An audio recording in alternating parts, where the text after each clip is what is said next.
Hi hello ನಮಸ್ತೆ welcome back to my channel. ಚಳಿ ಮಳೆಗೆ ಏನಾದರೂ ತಿನ್ನಬೇಕು ಅನಿಸ್ತಿರುತ್ತಲ್ವ, ಅದಕ್ಕೋಸ್ಕರ ಇವತ್ತು ಅಳಸಂದೆ ಕಾಳಿಂದ ಗರ್ಗರಿಯಾದ ವಡೆನ ಮಾಡೋಣ.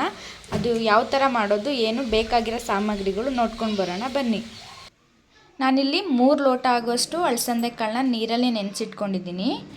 ಮತ್ತು ಇವಾಗ ಇದಕ್ಕೆ 15ರಿಂದ 16 ಒಣಮೆಣ್ಸಿನ್ಕಾಯಿ, 4ರಿಂದ 5 ಲವಂಗ, 2 ಪೀಸಷ್ಟು ಚಕ್ಕೆ, 1 ಟೇಬಲ್ ಸ್ಪೂನಷ್ಟು ಕಾಳುಮೆಣಸು, 2 ಇಂಚಷ್ಟು ಶುಂಠಿ, 4ರಿಂದ 5 ಗಡ್ಡೆಯಷ್ಟು ಬೆಳ್ಳುಳ್ಳಿ ಮತ್ತು 3 ಟೇಬಲ್ ಸ್ಪೂನ್ ಆಗುವಷ್ಟು ಕಲ್ಲುಪ್ಪನ್ನ ತೆಗೆದುಕೊಂಡಿದ್ದೀನಿ.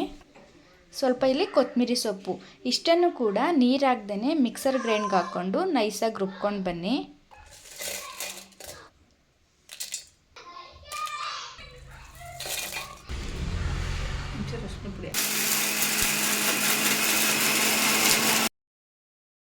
ಇವಾಗ ನಾವು 3 ಗಂಟೆ ಕಾಲ ಅಳಸಂದೆ ಕಾಳನ್ನ ನೆನೆಸಿಟ್ಕೊಂಡಿದ್ವಿ.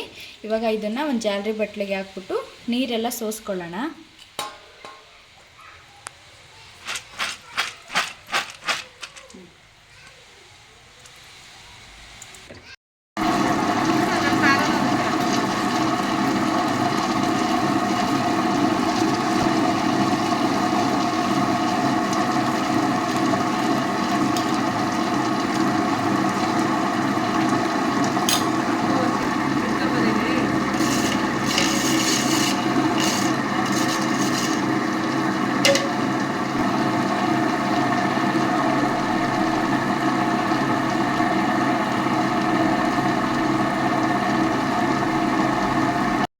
ನೋಡಿ ಫ್ರೆಂಡ್ಸ್, ಇವಾಗ ಇದು ಸ್ವಲ್ಪ ಸಮದಿದೆ, ಇನ್ನು ಸ್ವಲ್ಪ ಸಣ್ಣ ಹಾಕಬೇಕು, ಅಲ್ಲಿ ತನಕನೇ ರುಬ್ಕೊಳ್ಳಿ. ನೋಡಿ ಇವಾಗ ಹಿಟ್ಟು ತುಂಬ ಸಣ್ಣ ಆಗಿದೆ.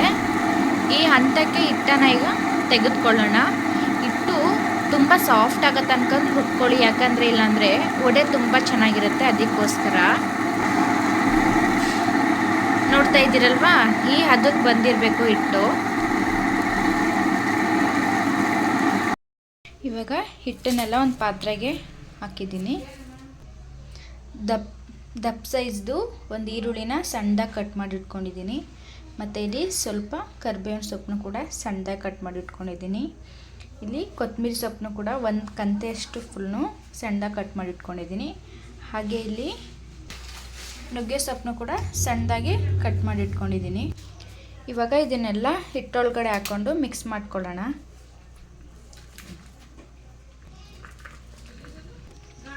ಇವಾಗ ಇದನ್ನೆಲ್ಲ ಮಿಕ್ಸ್ ಮಾಡೋಣ.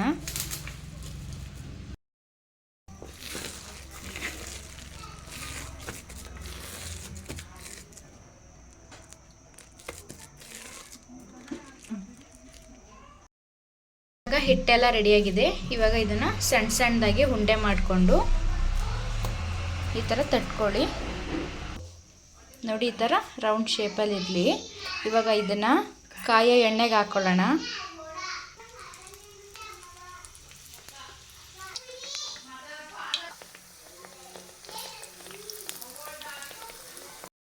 ಇವಾಗ ಫ್ರೈ ಆಗ್ತಾ ಇದೆ. ಇವಾಗ ಅದನ್ನು ಒಂದು ಸೈಡಿಂದ ಇನ್ನೊಂದು ಸೈಡ್ಗೆ ಉಲ್ಟಾ ಮಾಡೋಣ.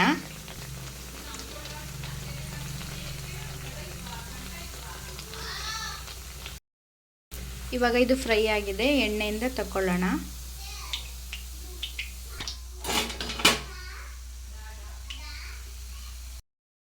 ನೋಡಿ, ಇವಾಗ ಸರ್ವಿಂಗ್ ಪ್ಲೇಟ್ಗೆ ಸರ್ವ್ ಮಾಡಿದ್ದೀನಿ.